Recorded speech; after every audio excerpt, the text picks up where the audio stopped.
Hello and welcome to another installment of the Lean Catalyst. In this dynamic monthly 1-hour interview series, we'll bring together like-minded CEOs and leaders who successfully have embraced lean thinking to drive extraordinary results in their organizations.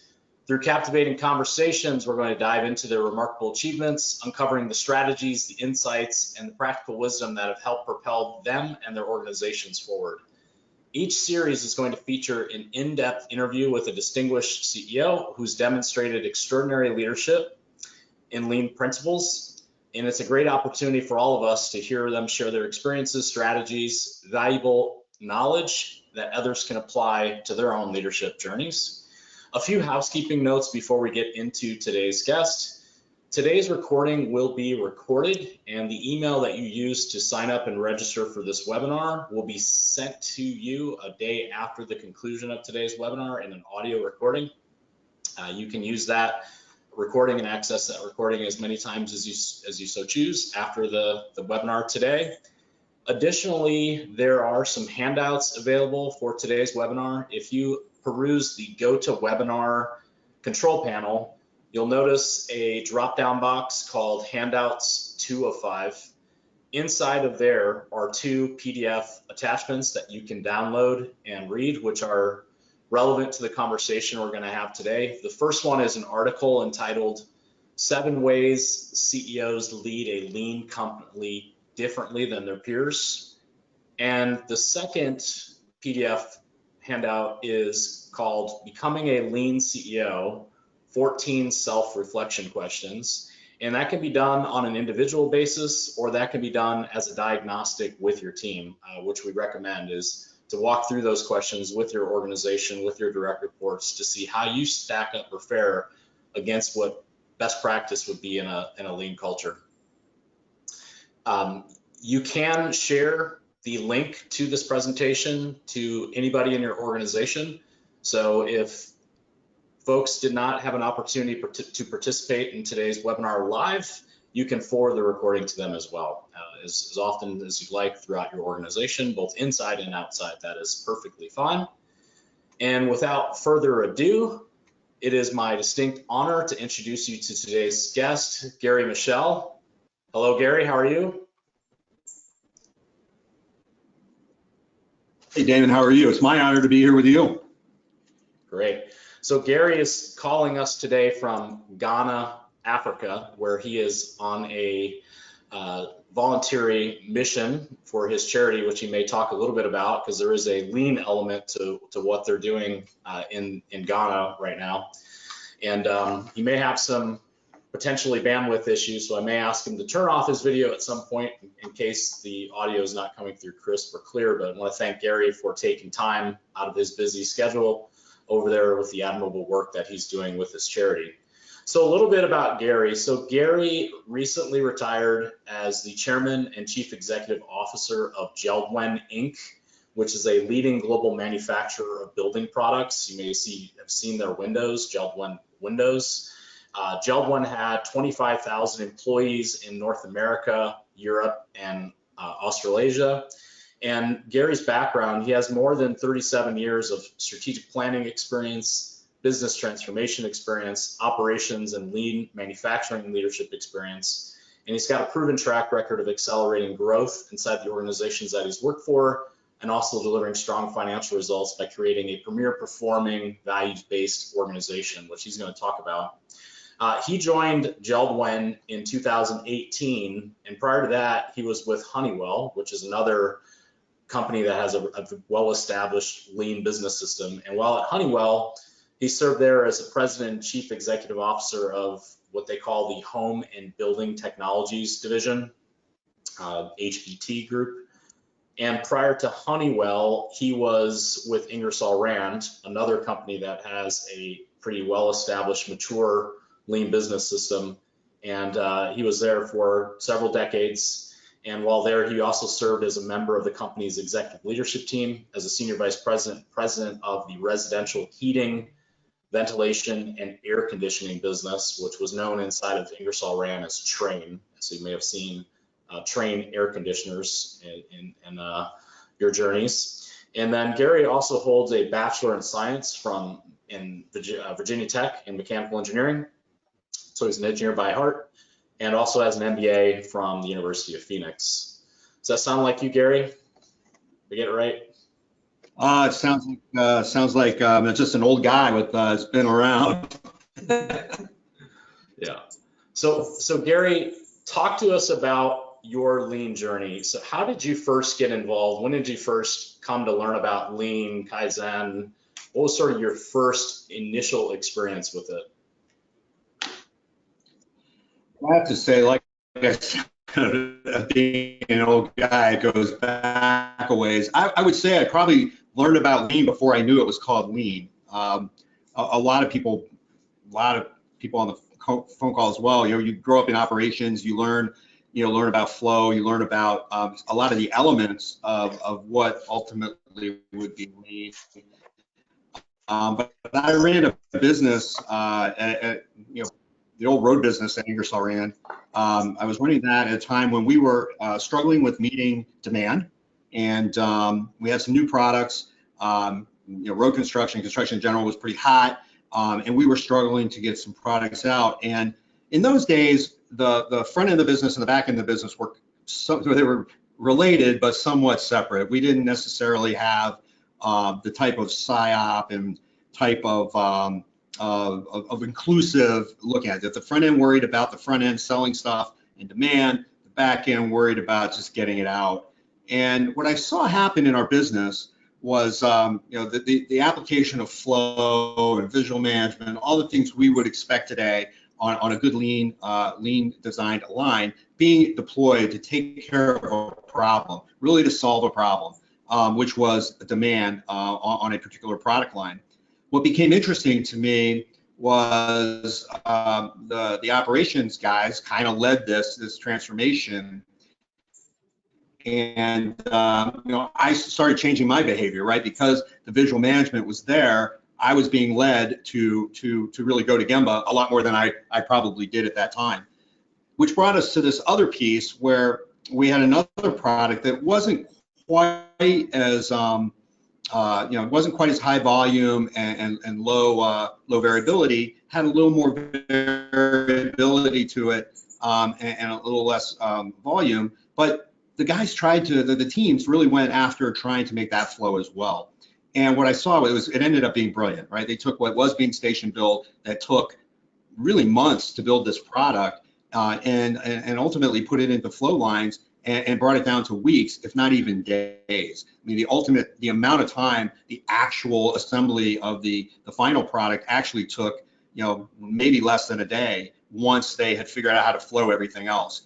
So for me, that was part of it, learning the operational piece of it. But the big tie together for me in that business was when, we started looking at Hoshin, really at goal deployment and aligning the front end, the back end, the business, really focusing on what mattered, the critical few things that were going to change the business, and understanding what problem we were trying to solve, but really aligning everybody top to bottom, inside and out around what really mattered. If it was delivery, then let's focus on delivery. If it was product, let's focus on product. But I found after a few cycles in that business, I just became a real believer in if we got goal deployment right and we figured out how to really look at everything, almost everything within the business as single piece flow, good things really happen.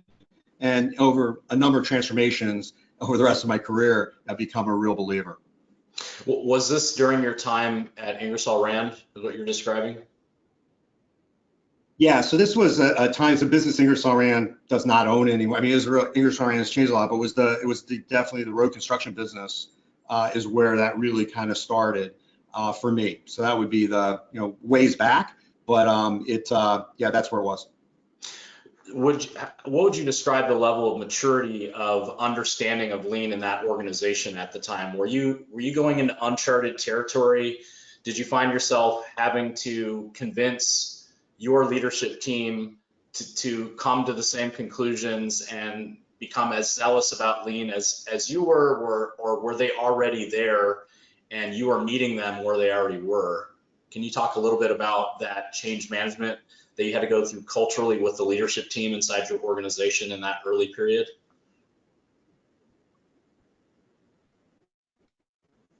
Yeah, so this was, this was a piece of the business that really, first of all, I had to learn, right? So part of it was, I was pretty good at understanding, demand flow and how to run an operation, and pretty. Gary, I'm going to ask you to turn your camera off. We're getting some choppy audio. We'll give that a shot, see if that helps. Okay, let me turn this off. So Much yeah, part of it was me learning. Yeah, part of it was me learning and we brought people into the business that understood how to solve these problems and make match the demands of match the supply and demand. But ultimately, we were a big enough business unit and that we were able to make a lot of these changes and learn amongst ourselves first, where the rest of the company wasn't quite there yet.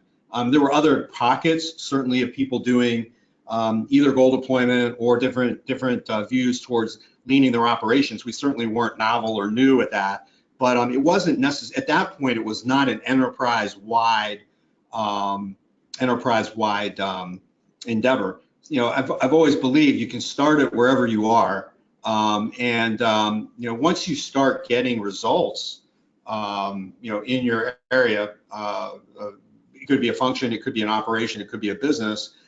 People are going to ask how you do it, and that's one of the great sparks for getting more buy-in and broader value stream approach to lean deployment. So was there any recognition or comments made by corporate that that they said, hey Gary, what are you doing in your organization with this lean stuff? Was there any curiosity, or did the results speak for themselves and you were able to continue doing what you were able to do without any scrutiny from like Ingersoll Rand corporate, as an example? Yeah, I don't know. That's kind of an interesting question. I mean, ultimately every business is trying to do the same thing, right? Grow your top line, improve your margins, meet your customer demand. So if you're doing those things, you're meeting your objectives. Yeah, certainly people ask how, but there was a lot of leeway to go do what we needed to do. If you meet your numbers and you meet your objectives for your customers and for the things you set out to do, yeah, you're left alone to do that. What's interesting is prior to goal deployment being an enterprise tool at Ingersoll Rand, for example, we use that anyway within our business. That's how we became zealots about making sure we knew what we were going to work on and what we weren't going to work on. It may not have been the holistic approach. It may have included some things that you and I, Damon, have talked about before. As purists, you might not have in your GDP, but we used it to make sure everybody in our business was aligned. But that's how we then set up our objectives. That we, our promises, saying what we were going to do, to the broader enterprise, and then we went about reviewing that and sticking to it to make sure that we actually did deliver the results we said we were going to do. Yeah. So I want to switch gears here to talk about key challenges and maybe some turning points in this initial journey at Ingersoll Rand, and for that matter, other organizations that you joined as well, because I'm guessing that it wasn't all smooth sailing when you think about your lean journey as you went along. So specifically related to Ingersoll Rand in this early period, what were some unexpected challenges or setbacks that really tested your own resolve as a leader, that maybe gave you question or forced you to pause and rethink whether or not this was something that would work for that business? And at any time, did it force you to rethink your approach? And then, that same question, those other places that you went, how did the challenges and setbacks create even further difficulty? Yeah, I mean, that's a great question. It's a great question, but I guess the way I look at it is, by the time, we were working on it, working on a transformation at that particular business, I went on to run, a different business shortly after that. And, typically the roles that I had they were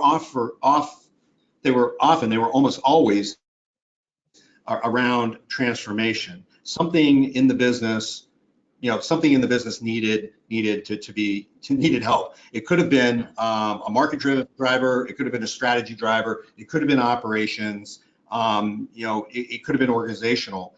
So it's kind of like I'm a little bit like the hammer going in to see the nail. A lot of times the roles that I went into were in need of transformation. So it's not like I would go in and have have people that say, no, don't go do it. We needed transfer. We needed to figure out what the problems were and how to do that. So really, when I look at it, it's kind of the opposite. A lot of support for whatever it would take to figure out what the problems were and get these businesses back on track one way or another.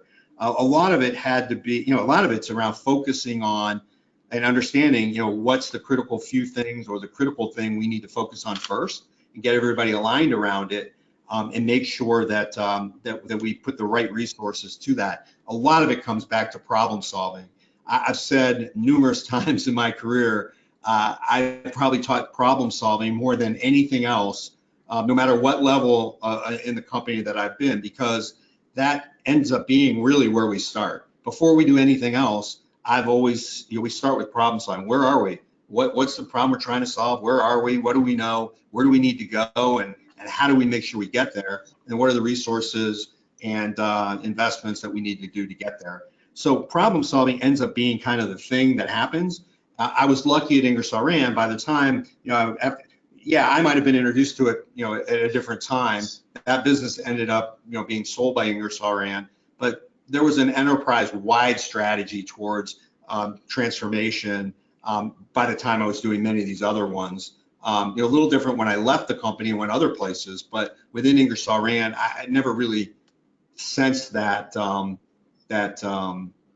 resistance. Issue. Yeah.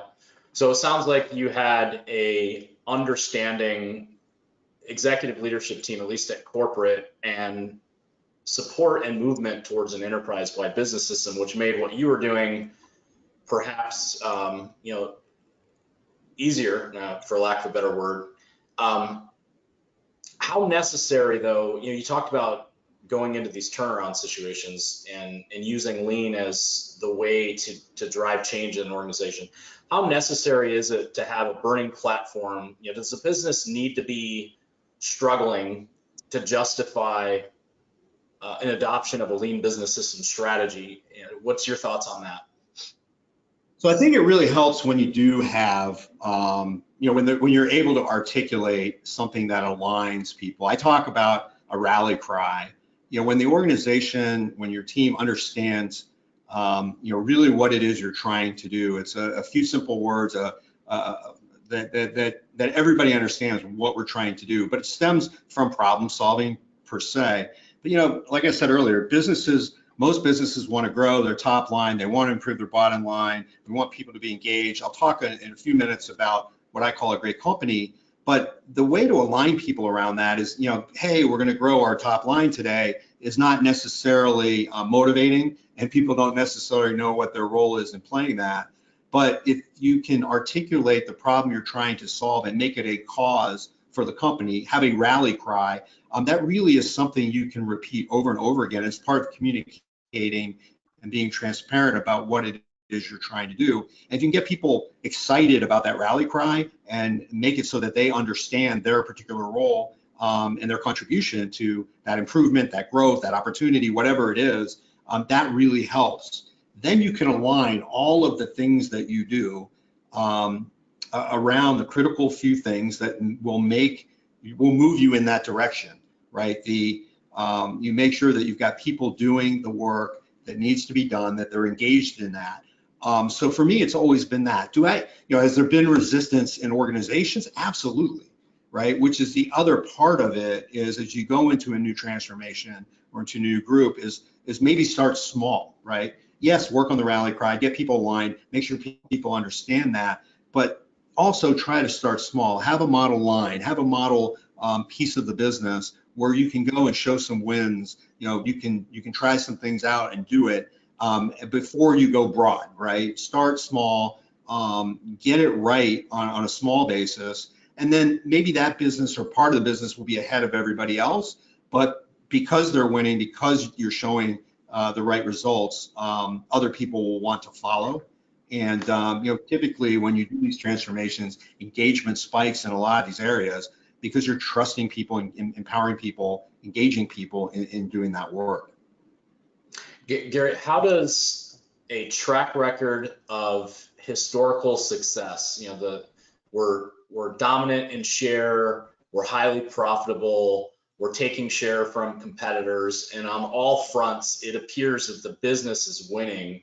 So when you come into a leadership situation like that, and now you have to convince the organization and the leadership team in particular that there is a rallying cry and it's necessary and there's this burning platform, when all the team has been told in the years leading up to the arrival of maybe this new CEO who has a different set of expectations, that they've been winning, to now hear that we need to do things better than we ever have.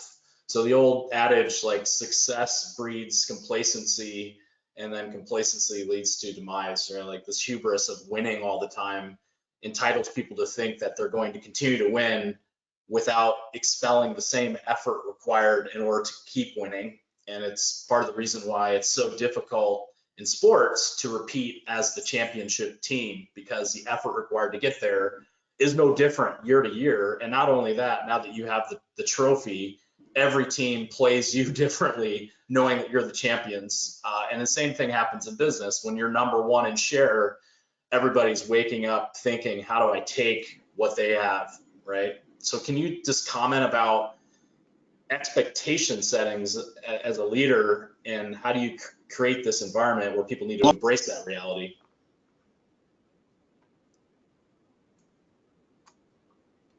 Yeah, so I lost you through part of that, but I think I got the gist of it. First of all, it's been said, it's a very famous quote, lack of a problem is a problem.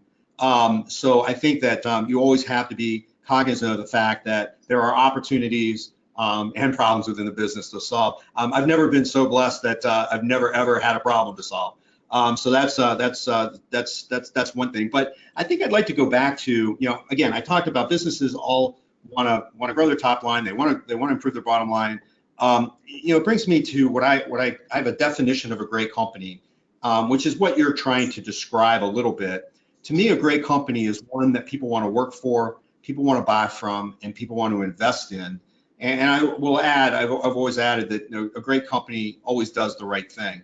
People want to buy from a great company because they like the relationship, they find value in that relationship, you help them solve problems, you're easier to do business with anybody else. That's kind of the customer approach to that. People want to work for a great company because they're aligned with the values, the direction of the company, and they feel that their aspirations, both personally and professionally, can be met, by being a part of this organization. And investors obviously want to invest in a great company because it gives superior financial returns over a long period of time in their industry or an industry in general. So it becomes a question then of how do you keep that mantra, that definition of a great company is what we're focused on. How do we continue to be a great company or become a great company to begin with? And I'd like to talk about four things that I think really help you, particularly if you're in that already great category. I call them the four absolutes, but they're four things that have always led my teams and my businesses to stay focused on what's important around that definition. One is obsessing over the customer. If solving problems for and your relationship with your customer is at the forefront of your decisions, it makes it really clear what to focus on and what not to focus on. The second is to field the right team. Make sure you've got the right people on your team, doing the right things, and aligning them, but have a talented team that's aligned with what you're trying to do. Another one is owning your dependencies, which may not be as intuitive as most people think, but owning your dependencies is this this value or this culture of making sure that if you make a product, it's basically saying what you're going to do and doing it, but making sure that everything that you might need in order to deliver, let's take for the example for the customer, to deliver a product or service to your customer is taken care of. Because remember, in this case, if your customer buys a product from you, they really aren't interested. If you miss their delivery or the quality is bad, they don't really care that that was a supplier problem or another department in the company. They bought the product from you and expected to do a certain thing. They expected to be there at a certain time. So making sure, not necessarily that everybody reports to you or that you buy every part of the value stream, but you need to make sure that you've thought about and you're helping to fix those problems when they come up. So owning your dependencies is a culture as much as it is an action. And then the last is delivering results. I think we all get paid to deliver results. So you want to continuously do that. And if you're in that situation you talked about, in order to continually, sustainably deliver results, you need to be innovative. You need to be thinking about, am I solving all the problems I can solve for my customers? Do I have the best and the right team? Am I thinking about innovation in a way that my customers will benefit from? And am I running my operations, at the absolute best I can possibly do? And I think if you think about that, you'll find that people that are in those positions where massive share, high engagement of their employees, great returns on their investments, they're probably the people that I have found are the most self-critical or self-aware of where problems are. Then they'll point them out pretty openly, saying, yeah, but we have this opportunity. We're not really winning in this market, or we're not the best we could be in this particular area. And I think that's healthy. I think you're for also act as behaviors as well. So you could literally go into any organization as you just described it and see whether or not those things are on display as behaviors. So like your first one as an example, the simple, like how many times do you hear people actually even mentioning the word customer inside of their own organizations and putting themselves in the shoes of their customers that they serve and provide for? And it seems like such an obvious and trivial thing, but so often it feels like we're so fixated on improving all of our internal processes and trying to drive self-serving metrics like profit and growth and these kinds of things. And we lose sight of the importance that without customers, we cease to have a business. And if everything we do doesn't serve our customers and serve them better than our competition, then we cease to exist as a business. So I think being customer focused, customer centric seems like motherhood and apple pie, but honestly, it's I can't tell you how many times I walk into an organization where the conversation around customers is just absent. Have you seen similar experiences in your So for me, I mean, we obviously, like any organization, always try to bring customer metrics back to the lowest common denominator, right? So that everybody understands what their contribution means. In one business that I was in, we measured everything in terms of units rather than dollars, rather than percentages or anything. It was absolute units. So we denominated all of our results in units so that people on the line understood, as much as salespeople, people in finance, that moving a unit mattered, right? Because that's what customers cared about. It happened to relate to our objectives. It happened to relate to where our problems were. But by measuring units, somebody on the line understood that mattered to the big goal, the rally cry that we had. They knew that if they missed a unit, if that unit they were working on missed its missed tack or whatever, they were affecting the overall mission. So you try to define and use a language that people understand that drive you towards that behavior. But on the other end, it's how do you engage your customers in problem solving as well? I use, the moniker, stop selling and start helping. Ask your customers what problem or opportunity are they going after, or what problem are they trying to solve for their customer, if that happens to be the case as well.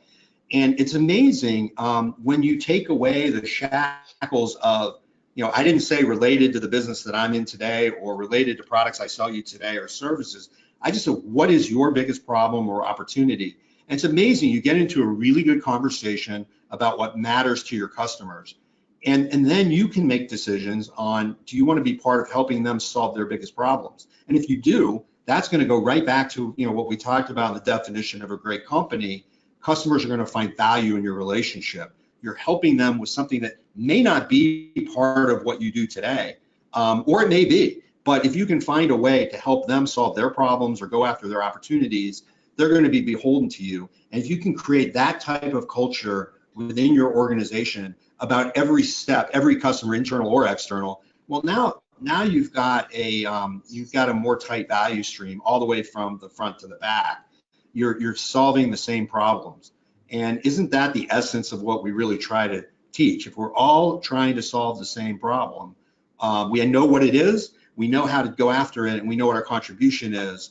I think that's an absolute must. That's why I call it an absolute. Yeah.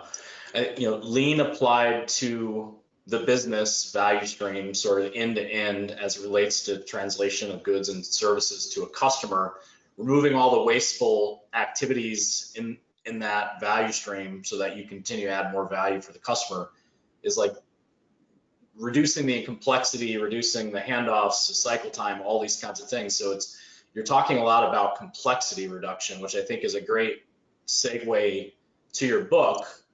And your book is entitled Decomplify.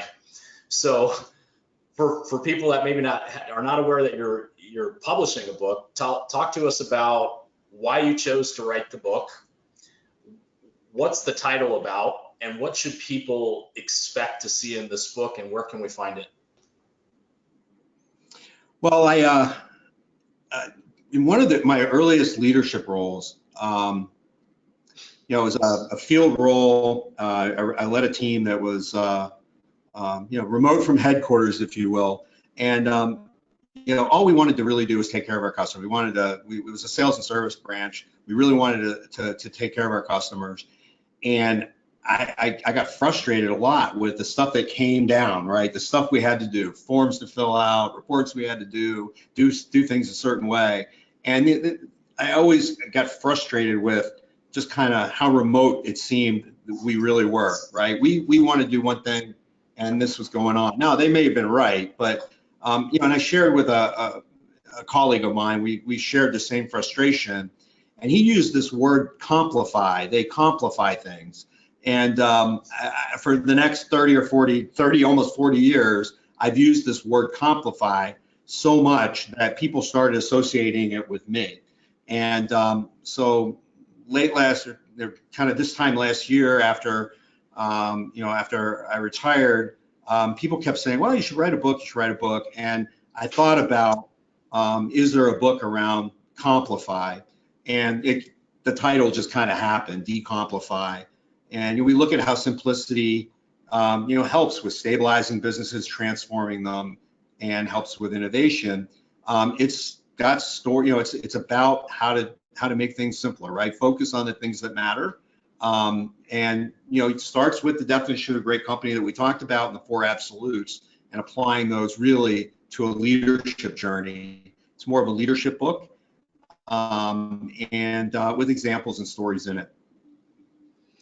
So you kind of reflecting back on your experience with complified processes, how is it that businesses become complified, if I could use that word? So what's the history, what's the events, what's the decision making that leads to this situation where we need to go decomplify a business because of the way it operates? So how does it get that way in the first place? It seems to be an ingrained human quality, I guess. Just as soon as we get a really simple product or a simple process, people go about trying to complify it or make it more complicated. than it needs to be. And I don't think it doesn't start out as anything. It's not, nobody's got ill intent when they do it. A lot of times it's things like they want to know what's going on in a process. So there's all kinds, we've seen it, reports and charts and arrows and all kinds of things that we know, we at Lean Zealots know we don't need all that to run a business. There's a lot of great visual management we can do if we can get down to the minimum few. Why do we add something? Asking the simple question of, do we really need this report? Do we really need this metric? Is there another way that we can do this in a more simplified approach, just on the reporting, for example? Similarly, features and benefits added to products. The number of products that we carry in our SKU catalog. Do we really need all those products? Why? That's waste, right? Carrying products or making products that nobody wants, or adding features to them that we're not getting paid for, or that aren't customers don't desire, is waste. It just seems to be an innate thing that people tend to want to do because we can. It's harder to sit down and figure out how to do something simpler, right? You almost have to start with the complex or the complicated, and start taking things away until you can't anymore. But there's a beauty to it, right? There's a beauty to doing things simply, and once you figure that out, it frees up so much other capacity to do things that do matter, and that make work better, that you can solve other problems or go after other opportunities, because it frees up capacity to do that. I have a two-part question here on Decomplify. Would you describe Decomplify as a mindset that people have? So like, the power of questioning processes and things like that. And if you were to recruit a world-class organization of leaders that embrace that mindset, what types of things would you look for? So the answer is, I do think it is a culture, it's a mindset, it's lean is very much a part of it, right? Because I haven't found anything better, in terms of running an organization that helps you identify and, quite frankly, decomplify or lean your processes, your functions, your operations. So I do believe that yes, it's a mindset. It's a way of going after things. In looking at an organization, like I said, mostly I've gone into organizations that needed transformation. So the start is, what is it we're focused on? What is it we should be doing? Where is the problem, and why aren't we there? So using the tools that, I eat my dog food, right? I use A3s to run an enterprise, right? I use them at the executive leadership team level, because I think it's and by the way, I've used them with a board, with a board of directors, and that's another story for another day maybe. But the point is, you should be, these tools do apply, they work, but it comes down to the same thing, which is if we can simplify our approach to things, do only what's necessary, it frees up so much capacity, it makes people so much happier. Engagement goes up, and results really do follow. They really do follow. One of the elements of that, you talked about, looking at leaders and organizations. I believe that there's a belief that I have is that people closest to the work know how to do the work, know what the problems are, and usually know how to fix them.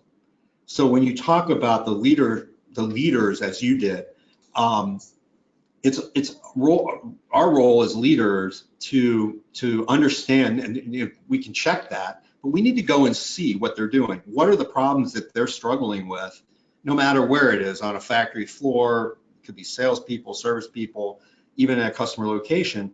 But what are the problems that they recognize, or that, or the opportunities they recognize, and we have to enable them to go after it. And it's amazing once you do that, once you give them the tools, or sometimes it's just giving them the encouragement to go solve a problem, great things happen, because they already know. They're talking about it every single day, right? If you're not there, they're saying, if we could only do it this way, or if I had this, a lot of times that's as hard as it is. I was in a business where it wasn't that simple to solve the problem, but it was that simple to identify what needed to happen. We asked, we went in and we asked people why we couldn't, why we couldn't produce enough of a particular component to meet demand. As it turned out, they were only running half of the equipment at any given time because the other half of the equipment needed to be tuned and needed to be maintained. And so the simple question was, well, what would it take to run another, just say another half of that, what's down, right? Now you're at 75, but you've increased your capacity, right, by 50%. And they were like, yeah, well, we could do this, this, and this, and there's some other things we could do. We could probably run more of the equipment. And what ultimately happened is they got all the equipment running all the time.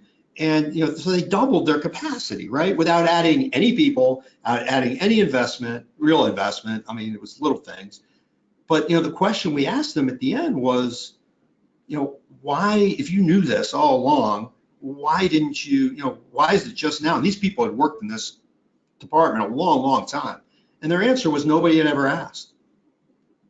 So they were just doing the work the way they were supposed to do the work. And, obviously engagement went up, their engagement went up, light years in that amount of time, but their performance did as well. And they went from being, the bottleneck and being the department nobody wanted to be associated with to one that attracted talent and, were now the heroes, right? They had done something pretty incredible.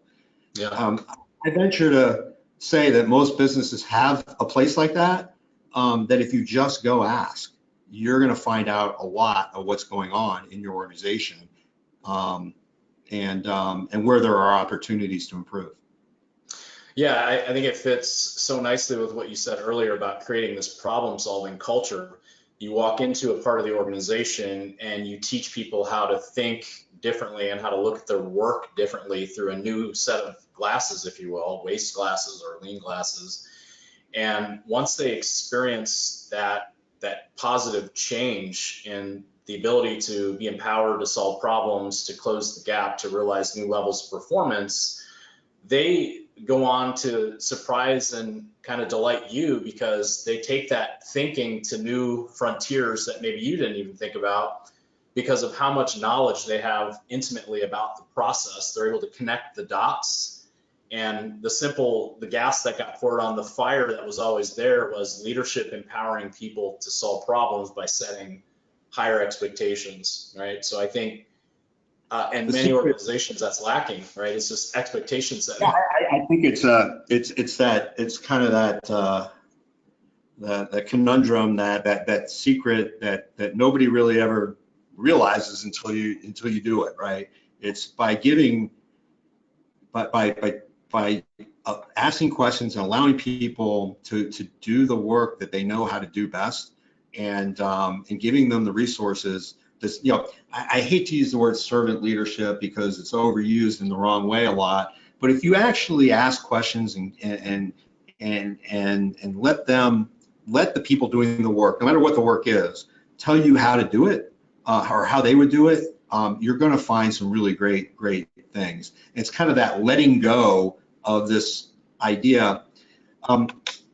We spend our whole lives learning how to answer questions, right? And this is part of the problem of leadership development.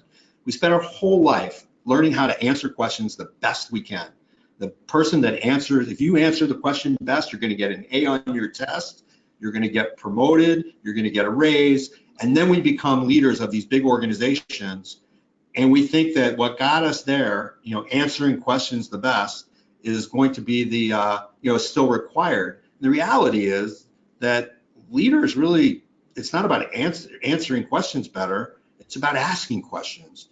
And the better we become at asking questions throughout the organization, inside and outside our organization, actually is, to me, the way that I think that's what separates great leaders of great companies from average or run-of-the-mill leaders. Their ability to ask questions.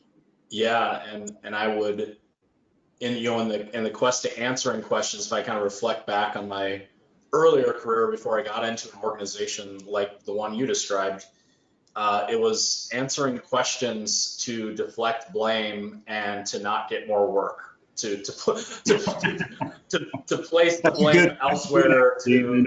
to explain That's, why it's not my fault, to explain why the supplier's late, all these kinds of things. Where the mindset you're talking about is owning it, right? It's, you said that was one of the you got to own your processes. dependence, Yeah, right? yeah, exactly. That's great. Um, That's great that that's the supplier's fault, but who picked the yeah, supplier? Are you working 100%. with the supplier to fix the problem, or are you selecting a new supplier? Or those are the questions you should ask, right? Rather Yeah. than, yeah, supplier. Well, that's great. I don't know who the supplier is. You picked them. And you can pick that up culturally in an organization in a matter of seconds. Is the level of ownership that exists all the way up and down the chain, including all the way up to the CEO. Oh, absolutely. I mean, you ask a question, one question, you can do that. One question I love to ask groups, teams is, okay, what's your number one problem? What's the number one thing you're working on right now as a team? Particularly in a plant, that works great, but it could be any function as well. And, if you get one answer, you kind of got if everybody's working on the same thing, or even two things, you understand there's transparency, clarity of mission. They understand what's going on. If you start getting, well, I'm working on this and I'm working on that and I'm working on this, or then you get a different view of what's going on as well. Yeah, absolutely. In a few minutes here, we're going to switch to Q&A, Gary. We've got a few questions in the panel here from the participants. So I'll remind the attendees, if you'd like to ask a question, go into the question control panel in the GoToWebinar, type in your question, and I'll moderate those to Gary here in about 4 or 5 minutes. Gary, I'm going to switch gears a little bit. So ask you to demonstrate a little humility and kind of reflect back on your career. And where did you get it epically wrong related to implementing a lean business system approach in the businesses that you were leading? What was one of the mistakes that you made, and what did you learn from it? I think without being, because I've made a ton of mistakes, and I'm not going to say I didn't, because it would definitely not be true. I think the nature of the mistakes that I've made, maybe over and over again, which is not a good thing, is trying to jump to a solution, or jump a couple of steps in this process before everybody's aligned, before we understand where we're really going. I think there's been at least one or two that we tried to do too much too soon, which goes back to what I said very, very early on. Let's try to get the organization to understand the value. Let's get people aligned, get that rally cry out there, understand the problem we're trying to solve, maybe show some early wins from using some of the tools, teach problem solving religiously, no matter where you are, up and down the organization, but use it the right way. And to me, that's where I've jumped this. I've not taken my own advice, right? And I've jumped to conclusions or jumped to solutions rather than going through the entire step process, and slowing down, I guess, to speed up is kind of the thing. I've sometimes sped up, and then you end up going back and having to do it all over again. Yeah, I think a lot of ways your role as a CEO and a leader in this organization is akin to a personal trainer that takes on a new client. You have to look at that client's fitness level to see where they're at, and then design a program based on their needs, their physical capabilities, how many decades of bad dieting and exercise they've had. Otherwise, you risk pulling muscle from the bone, right? And an organization is kind of similar in that respect. Is mentally, you don't know where everybody is in terms of their readiness for this journey you're about to undertake. And if you move too fast, you leave certain people behind. You confuse people. Maybe you're going too broad, too deep, all at the same time. I think that's always a risk, don't you? Like, regardless of the size Yeah. distribution, or is it? Well, I think that's a great analogy. The other place, comes down to, I always, I'm an eternal optimist. I always try to find the best in people and assume the best. And I'm usually, I think it's a great approach. If you usually focus on good intentions, that people have good intentions, you're going to be right most of the time and disappointed some of the time. The alternative is miserable existence, assuming everybody's out to get you or something. But Yeah. to me, I do think that the other place is just feeling like you can coach everybody, and that you can, that everybody is going to get it, right? And everybody's going to, at some point, the bulb's going to go on. As much as I believe that's can be true, and I want it to be true, sometimes that just it's just not going to happen. Yeah. And usually you can find that in, simple assessment of, where people's motives and, where they are aligned with your values. Every organization has, these 9 blocks, and we need to go through all the succession planning and all the ratings of people. But ultimately, it comes down to, can people do the job, and can they do it, yes or no, and do they do it, yes or no, right? Yeah. And usually, in a very short amount of time, you can look at somebody and say, hey, Damon, you can do the job, but you're not doing it. What's up with that, right? Yeah. Well, you may not be aligned with the organization. There might be something else going on in your life. Maybe maybe it's not a role you're excited about, whatever, right?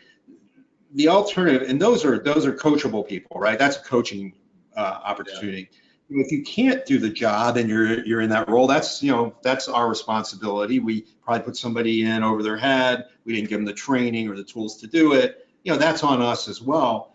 But then there's that group that does the job that really probably shouldn't be, right? And they don't do it the way they're not aligned with your values. They cross the line sometimes. And I think that's where you've got to ask the question, right? And I think that's the other one, is just making sure that you don't have that type of an environment where you're allowing people that, kind of do it for themselves and don't really think about, the values, the mission, or whatever. They've got their own set of values, I guess, and they're not aligned necessarily with the group. Because your group, your team will understand that. You're usually the last one to know as a leader, but the reality is, I think that's the other place where failure, can come in if you're not quick to recognize that and do something about it. Yeah, I think that all that fits really nicely in your second point of 4 that you made earlier about talent. And Jim Collins talks about, I think it's maybe like first paragraph of the book, and at least there's a chapter dedicated to it. Get the right people in the right seats on the bus. And a lot of what you're describing is, if these people have the skill and the will, they're gonna, blossom inside this organization. And you have to determine as a leader, what do you have? Is it a lack of skill? Is it a lack of will? Or is it a lack of both? So that's great. So I'm gonna go ahead. Yeah, I was just saying, 2 of those you can do something about, right? Which is our natural inclination, and 1 you can't. Yeah, 100%. Yeah, because it's personal motivation, right? So I'm going to switch gears here. We got several questions, Gary. You ready to hear some questions from the audience? Absolutely. Okay, how committed does the upper management need to be in order to have a successful lean business system inside the company? So it depends where you are in the organization. In my case, where I'm running an entire organization, I need everybody to be committed. I think that if you're looking for an enterprise transformation, I think it's critical, right? Everybody's got to be aligned on what the which direction you're going, what is the the strategic direction, what your rally cry is, and what are the critical few things that you're going to focus on at the expense of anything else to drive the organization. And then that drives the behaviors and the objectives of the rest of the group. So I think that's really important. However, I often get that question addressed a little bit differently. Damon, you've heard it addressed a little differently as well, where if I'm running a department, I'm running a factory, I'm running a line, can I can I start a transformation? And do I need senior management? I mean, I can't do it unless senior management supports it. I'd say it's easier if senior management or your leaders support it, for sure, but it's not. I think that's a crutch we sometimes fall off of, that we need somebody above us to agree that what I'm doing is right. And it goes back to most lean transformations, the famous ones that have been written about, that we all know about, and most of them start somewhere within the organization because there's a need. And if you start fixing that, you take that need and you start outperforming other businesses, people are going to want to know what you're doing and how you're doing it. And I think that ends up becoming the way that enterprise transformations really happen. Yeah, for sure. Next question here, Gary. You mentioned earlier about the use of A3 with your A3 problem solving with your leadership and management team. Can you talk more about specifically how you used A3 in the context of running the business with your leadership team? Well, A3, I mean, there are a couple of different, people call them different versions of A3s, right? Strategic A3 problems. So to me, it's an A3, and it's all problem solving at the end of the day. What's the problem we're trying to solve, which is probably the hardest thing to define usually. That's half of the problem. Where are we? Where do we need to go? What's keeping us from getting from where we are to where we need to go? And we'll either eliminate the problem forever, or in the case of the strategy, will help us move in that direction, realistically. What do we need to do? When do we need to do it? Who needs to do it? What are the steps that we're going to take to do that? How are we doing? And then the most important, what do we learn? And then where else can we use this information to avoid problems in the future? So I just taught you about A3s. That's as simple as it is. People get all hung up on the form. To me, it's really about, can you have a conversation just like that about any problem or any opportunity? And I think that once people get used to doing that, I mean, I've heard it in all my organizations, I don't want to fill out another damn A3, right? But at the end of the day, it's a great, you don't need to do it on a form. You can do it on a whiteboard. You can do it on a piece of paper. You can just have the conversation. But the idea is it's a process to focus on what matters and what's going to move the needle and make a difference. And it holds people accountable, and it makes sure that you're periodically and appropriately checking for progress and making decisions to change paths if it's not working. So to me, it's not just about the form. It's not about an A3.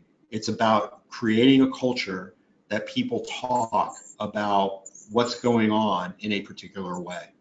Yeah, I think to me, that's the cherry on top, especially in larger organizations where a common language, a common mindset, and a common structured, fact-based, data-driven approach is lacking in how organizations go about closing the gaps in KPIs. So every company in the world, I haven't met one that doesn't have metrics they're trying to improve. And this gives a great framework to have a conversation and, more importantly, take action in a structured and meaningful way that doesn't devolve to hand waving and blaming outside parties and jumping to conclusions and all these kinds of things. And quite frankly, you can read an A3 once you understand it and how it works, and see that person's thinking on display or lack of thinking on display, and what words and pictures are on the page.